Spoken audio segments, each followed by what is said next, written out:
This man became the Tomorrow Knight of the futuristic Neo-Gotham. Welcome, ladies and gentlemen, and today we're going to be going over the comic book origins of Terry McGinnis, aka Batman Beyond. So Terry was born in Gotham City on August 18th, 2023, to Warren and Mary McGinnis, a research scientist at Wayne Powers and an astronomer at Astrotech respectively. By his own admission, Terry was once a bad kid, a member of a street gang with his close friend Charlie Big Time Bigelow. Terry has his fair share of run-ins with the Gotham City Police while in his early teens, even serving a 90-day sentence for shoplifting at age 14 and a 3-month stint the next year, both in juvenile hall. Years after the Batman had disappeared from the streets of Gotham, Terry finds himself on the run from another gang, the Jokers, a street gang modeling themselves after the deceased Clown Prince of Crime. Finding himself cornered on the grounds of Wayne Manor, to his surprise an old and decrepit Bruce Wayne comes to his aid, and together they defeat and chase off the gang. The strain of the fight places substantial stress on Bruce's already weak heart, and he nearly collapses. After helping Bruce make his way back to the mansion, Terry gets him his medication. With the strain from the fight having exhausted him, Bruce falls asleep immediately. On his way out, Terry notices a bat stuck inside a grandfather clock. Trying to free the creature, Terry stumbles upon the secret entrance to the Batcave. Entering the Batcave, Terry realizes who the old man actually is, but his discovery is interrupted by a now awake Bruce, who abruptly chases Terry out with his cane. After Bruce kicks him out, Terry returns home only to be greeted by police and his mother, and he is told that his father is dead.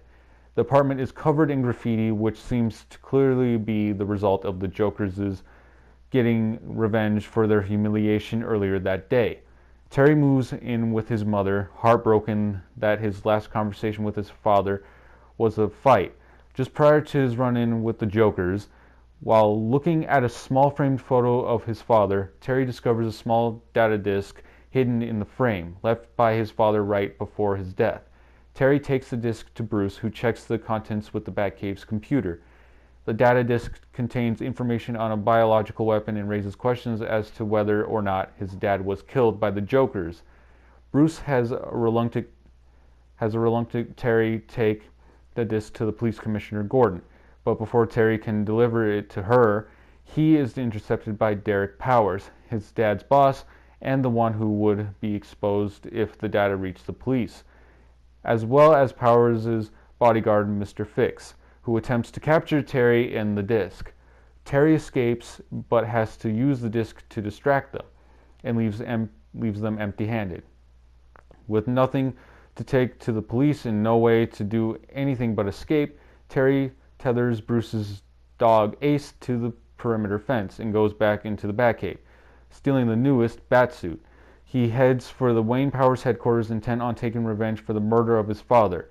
Bruce discovers that the theft and contacts Terry, demanding he return the suit. Bruce admonishes him through the suit's communicator and even shuts down the suit, leaving Terry helpless in a fight. Terry, however, is able to convince Bruce to help him confront Powers. After all, he sees himself in Terry. They both lost their parents, and Terry is stealing the suit, has a chance to stop Powers. In the end, Terry stops Powers from shipping the bioweapon, and Powers shoots a canister trying to hit Terry, resulting in him becoming the radioactive Blight. Mr. Fix boards the transport and tries to escape with it and the load of gas. Terry boards it to stop the shipment, and in doing so is confronted by the real murderer, Mr. Fix. And after defeating Fix, he destroys the transport Fix was guarding, and Fix goes down with it. Convinced that there is still a need for a Batman, Bruce hires Terry as his personal assistant and begins secretly training him for his new role as Batman. In addition, Bruce assists Terry in the field primarily by keeping in continual contact with the boy at the Batcave.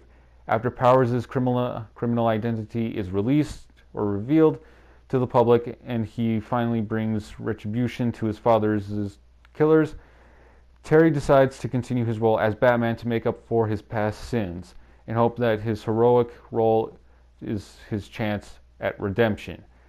Terry goes on many adventures as the Batman, growing into his role to the point where eventually even Bruce accepts him as his heir as the Bat. Eventually, he is recruited by Superman to root out a traitor in the team, who turns out to be Superman himself, under the control of the extraterrestrial creature Starro. Though initially the rest of the team distrusts him due to his perceived inexperience, Terry gains their trust by saving their lives and freeing Superman from the aliens' mind control. However, he says that he would prefer to be like his mentor and only partially serve on the Justice League. When Static is sent 40 years into the future, he is forced to work with Terry, aka Batman, to rescue future Static from the Cobra organization. While Terry doubts his abilities at first, he eventually develops respect for Static. Terry also sees the resemblance in both the teenage and adult version. So are you a fan of the futuristic Batman, Batman Beyond? Let me know in the comments below. Like and subscribe, and of course, as always, I'd love to see you all next time.